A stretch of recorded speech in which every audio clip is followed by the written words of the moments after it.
Halo sobat, pintu teater 1 telah dibuka.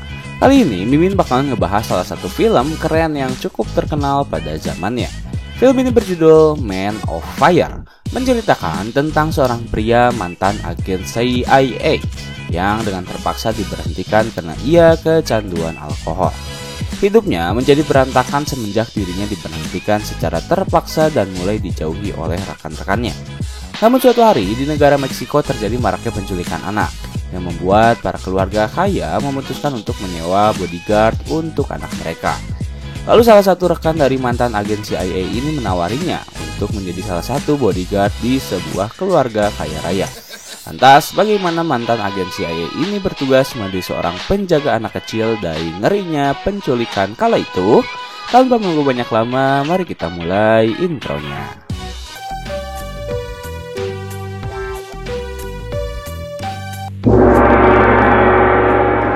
Sini mulai dengan menampilkan maraknya kasus penculikan di negara Meksiko, di mana para anak dari keluarga kaya dicuri untuk diperas uangnya. Mereka diterlantarkan setelah para penculik mendapat apa yang mereka inginkan. Lalu scene berpindah pada seorang mantan agen CIA bernama Crash. Ia datang ke Meksiko untuk bertemu dengan rekannya yang bernama Rayburn. Di sana, Crash pun banyak berbincang tentang masa mudanya bersama Rayburn. Kemudian Rayburn bertanya mengapa Crash tak mencari pekerjaan lain. Crash menjawab jika ia sedang membutuhkan waktu. Di tempat yang berbeda, para keluarga kaya sedang berkumpul untuk membahas kasus penculikan tersebut. Istri-istri dari mereka mulai menuntut agar menyewa seorang bodyguard, setidaknya untuk membuat anak-anak mereka lebih aman ketika bersekolah. Terdapat salah satu pengusaha bernama Samuel Ramos yang tertarik untuk menyewa seorang bodyguard. Akhirnya ia menelpon Rayburn, bertanya apakah dirinya memiliki kenalan yang bisa menjadi seorang penjaga. Rayburn menawarkan pekerjaan tersebut kepada Crash. Ia meminta Crash untuk mencobanya terlebih dahulu untuk sementara waktu, karena dirinya pun membutuhkan uang untuk menjalani hidup. Crash menyetujui tawaran kerja tersebut dan ia langsung dipekerjakan di hari itu juga. Crash bertemu dengan Samuel yang terkesima dengan riwayat hidup dari Crash. Bagaimana tidak, Crash telah berpengalaman selama 16 tahun di bidang militer yang membuat kemampuannya tak lagi diragukan. Setibanya di kediaman Samuel, ia dipertemukan dengan istrinya Lisa dan anak mereka yang harus Crash jaga, yaitu Pita. Kemudian Lisa menyuruh anaknya untuk memperlihatkan kamar yang akan Crash tempati. Pita merupakan seorang anak cerdas dan aktif. Ia menjelaskan secara detail hal-hal yang perlu Crash ketahui. Dimulai dari pengasuhnya, mantan pengawalnya yang terakhir kali dipekerjakan oleh ayahnya, dan masih banyak lagi. Setidaknya itulah hari pertama Crash diperkenalkan pada keluarga besar Samuel Ramos. Keesokan harinya adalah hari di mana Crash pertama kali bekerja. Ia langsung diperintahkan untuk mengantar serta menunggu Pita bersekolah. Di sepanjang jalan, Pita tak henti-hentinya bertanya tentang kepribadian milik Crash. Ia juga menyinggung masalah kulit Crash, hingga bertanya tanggapannya terkait kasus penculikan yang sedang marak terjadi. Crash yang merasa tak ingin berteman dengan seorang anak kecil hanya menjawab seadanya. Setibanya di sekolah, ia bertemu dengan seorang suster yang merupakan kepala sekolah tempat Pita belajar. Di sana kepala sekolah Pita menyayangkan adanya pekerjaan pengawal di tengah situasi ini. Crash yang tak ingin tersinggung hanya bisa tersenyum. Lalu ia pergi keluar sejenak sembari menunggu Pita keluar dari sekolahnya. Setelah cukup lama menunggu Pita belajar, akhirnya bel sekolah pun berdering. Crash dengan cepat menjemput Pita di depan pintu sekolahnya. Dan lagi-lagi di sepanjang jalan menuju kediamannya, Crash diberi banyak sekali pertanyaan oleh Pita yang membuat dirinya cukup muak. Crash menjelaskan jika ia dibayar hanya untuk mengawalnya, bukan untuk menjadi temannya. Mendengar hal itu, Pita terdiam. Lalu saat mobil terjebak kemacetan jalanan, Pita tiba-tiba keluar dari mobil dan memutuskan untuk pindah ke bangku belakang guna menghindari jarak antara mereka berdua. Setelah kejadian itu, Pita lebih memilih untuk diam dan tak mengajak Crash berbicara. Karena melihat keanehan yang terjadi pada putrinya, Lisa mengajak Crash untuk berbicara sejenak. Di sana Crash meminta Lisa untuk mencari pengawal yang lebih ramah apabila ia terlihat tak profesional. Namun Lisa menolaknya. Ia membenarkan apa yang Crash lakukan pada anaknya. Kemudian ia berkata akan melihat bagaimana Crash bekerja esok hari saat ia mengantar Pita. Di malam hari, Chris kembali merasakan depresinya. Ia banyak meminum alkohol serta hampir saja membunuh dirinya sendiri dengan pistol yang berada di tangannya. Namun beruntung, pistol itu ternyata tak berfungsi yang membuat Chris masih bisa menyelamatkan nyawanya. Lalu Chris keluar di tengah hujan, menelpon Rayburn untuk bertanya mengapa peluru 9 mm bisa cacat dan tak bisa digunakan. Rayburn hanya menjawab, peluru akan mengatakan yang sebenarnya. Mendengar nasihat dari Rayburn, Chris terdiam lalu ia meminta maaf karena telah mengganggu jam tidurnya.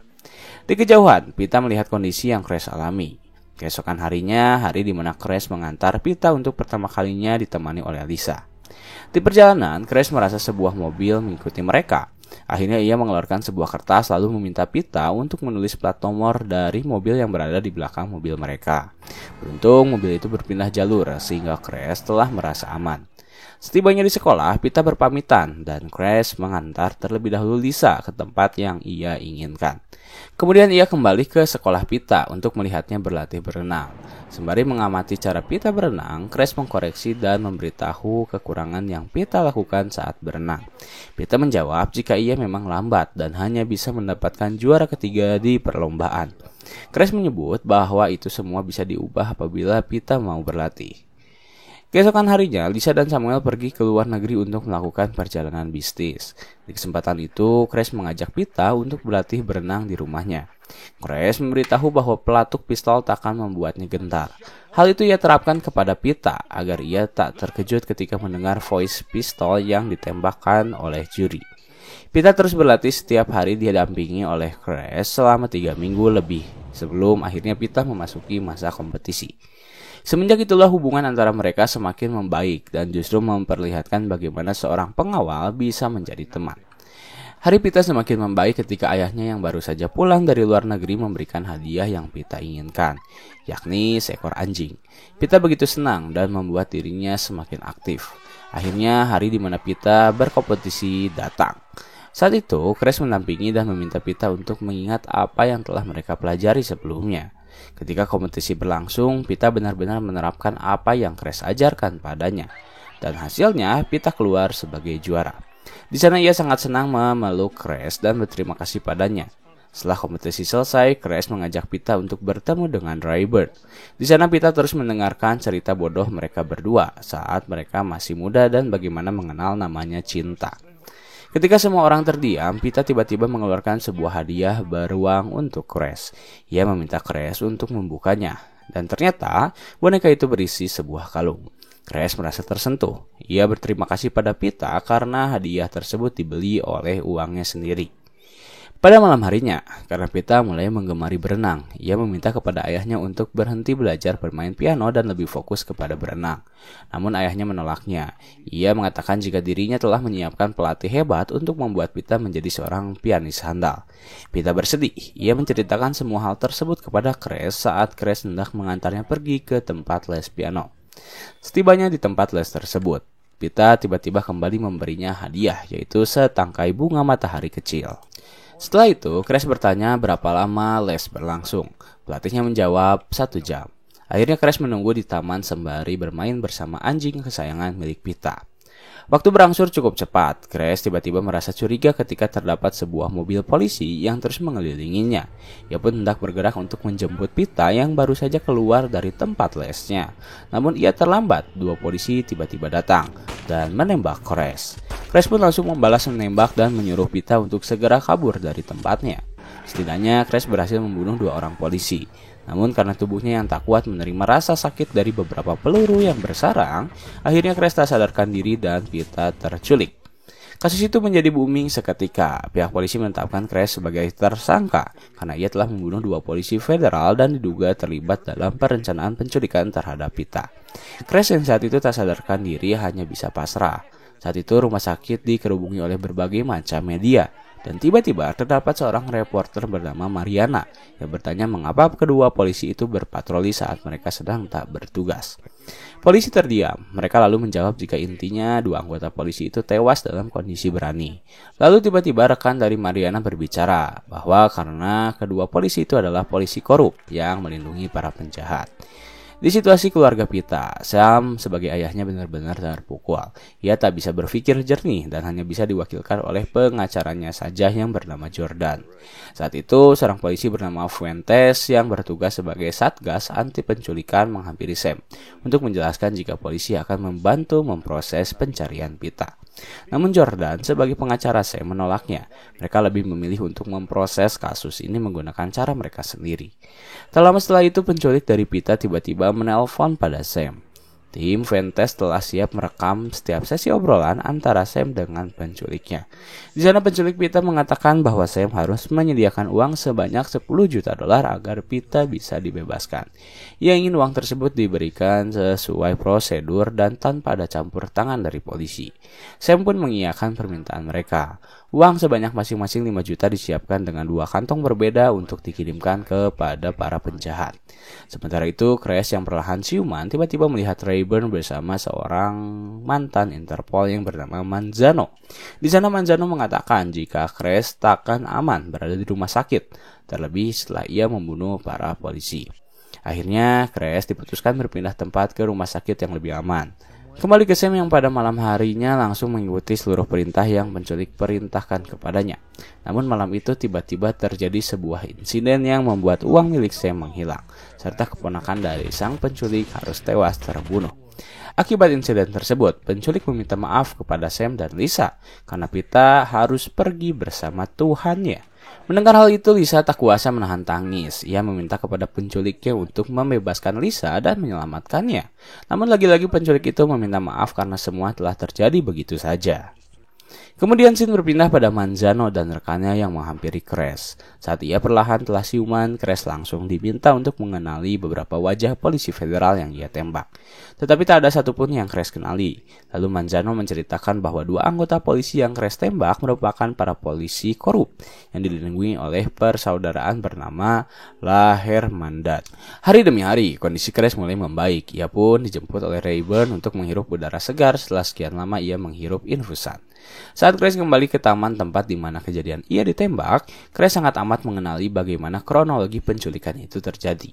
Lalu tiba-tiba seorang reporter bernama Mariana menghampiri Crash untuk memberitahu jika ia bisa membantunya memecahkan segala masalah ini.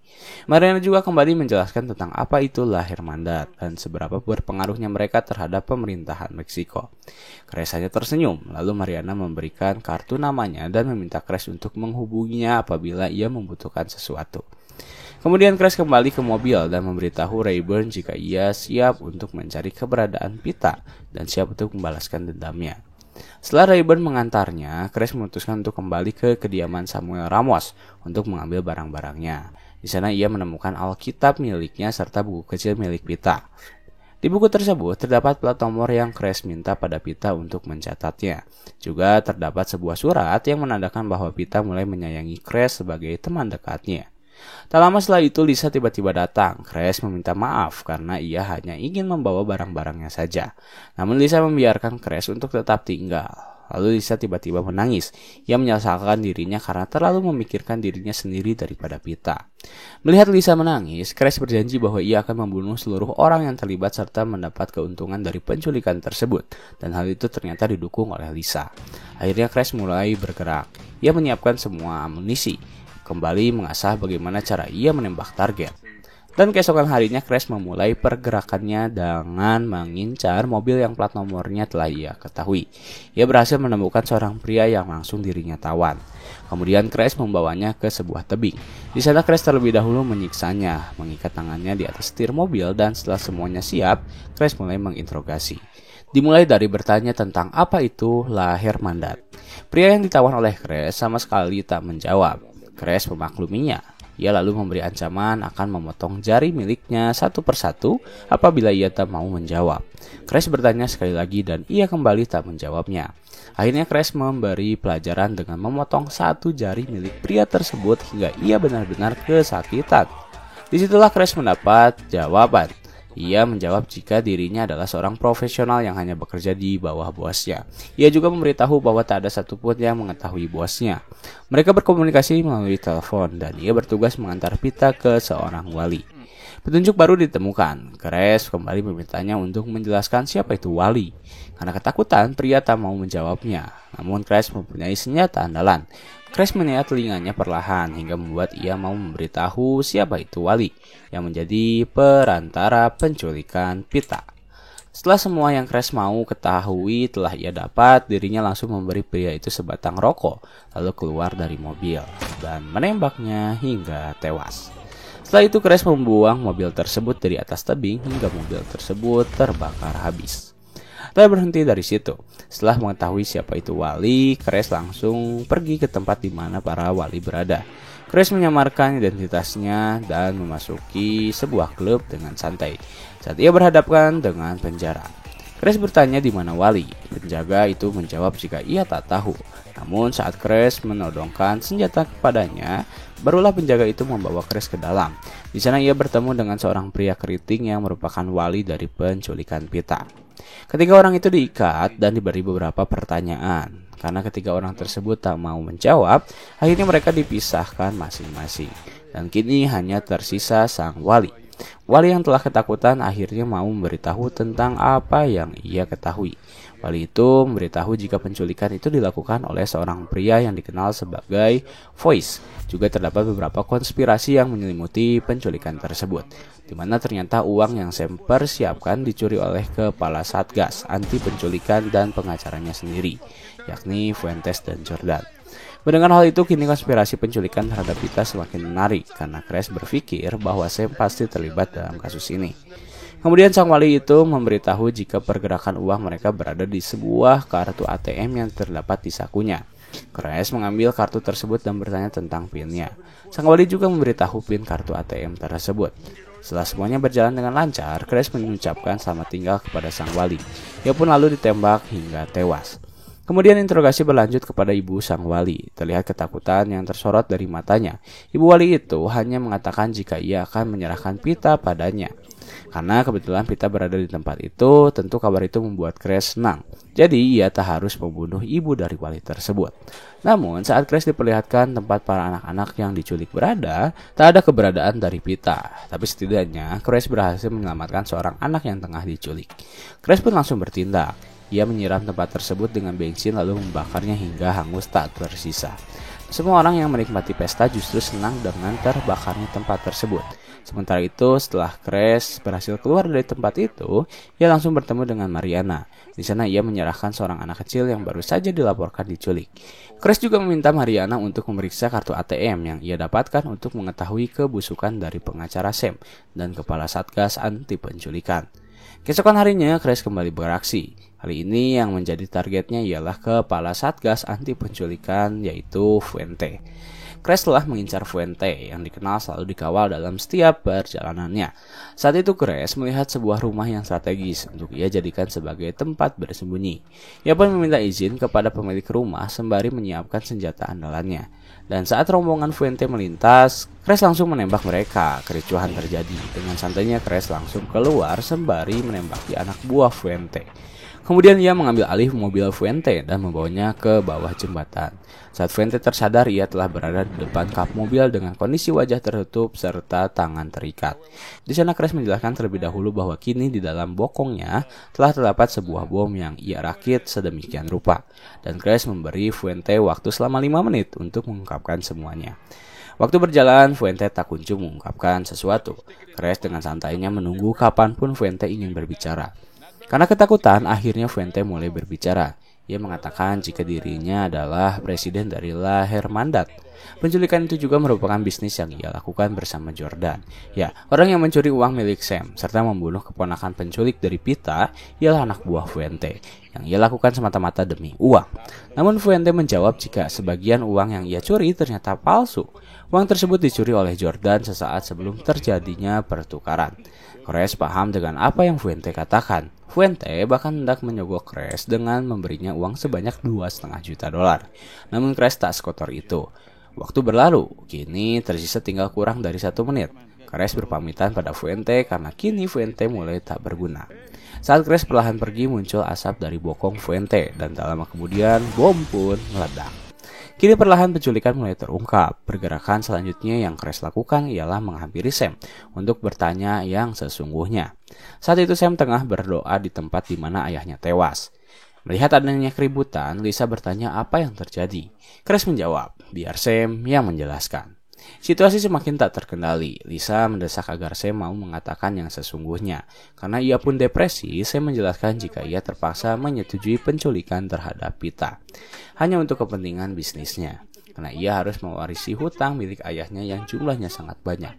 Mendengar hal tersebut, Lisa benar-benar kecewa. Namun saya meminta maaf karena ia pun dibohongi oleh Jordan yang alih-alih membawa kembali Pita, justru membuatnya terbunuh.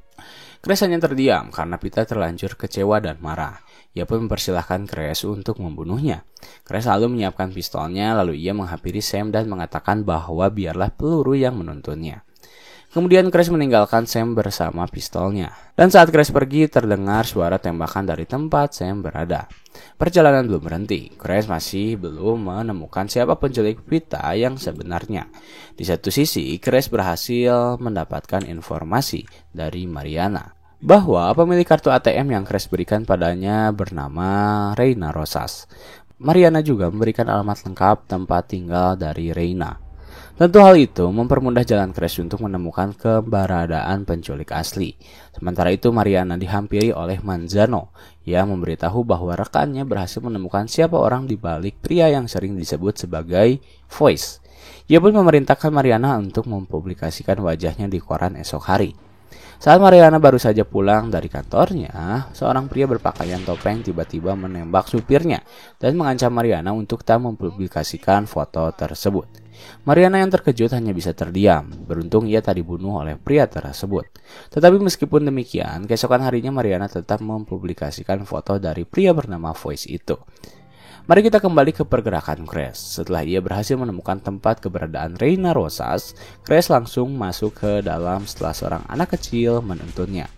Di dalam tempat tersebut, Crash bertemu langsung dengan Reina yang saat itu sedang bersama anak-anaknya. Karena tak ingin ada keributan, Crash meminta Reina untuk mengeluarkan semua anak-anaknya. Namun tiba-tiba seorang pria menembaknya dan langsung kabur.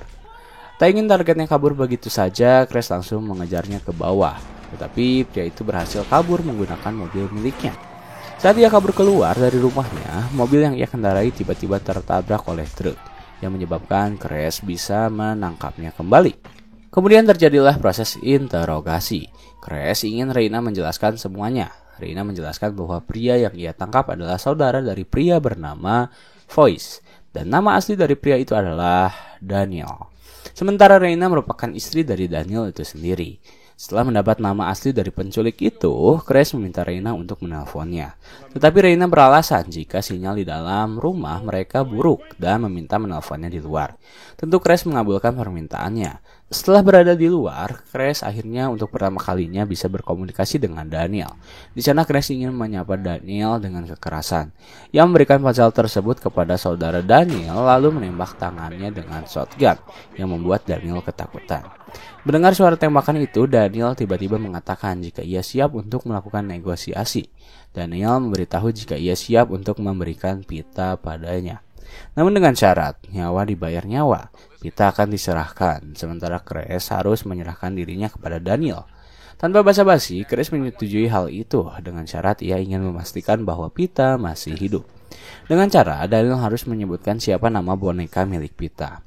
Benar saja, Daniel berhasil menyebutkan nama bonekanya, yaitu Crashy. Setelah negosiasi selesai dilakukan, Crash lalu menelpon Lisa untuk memberitahu bahwa Pita masih dinyatakan hidup. Ia meminta Lisa untuk pergi ke sebuah tempat. Saat negosiasi terjadi, Crash meminta Lisa untuk memegang senjatanya. Lalu Crash perlahan keluar dari mobil berjalan menuju jembatan. Sementara pihak Daniel mengeluarkan Pita. Pita yang sangat ketakutan langsung memeluk Crash. Di sana Crash meminta maaf karena telah membiarkan Pita terculik. Lalu Crash meminta Pita untuk segera menghampiri ibunya. Sementara Crash menyerahkan diri kepada Daniel. Akhirnya Crash dibunuh dan Daniel berhasil tertangkap oleh Manzano, yang dimana ia langsung dieksekusi mati. Tamat.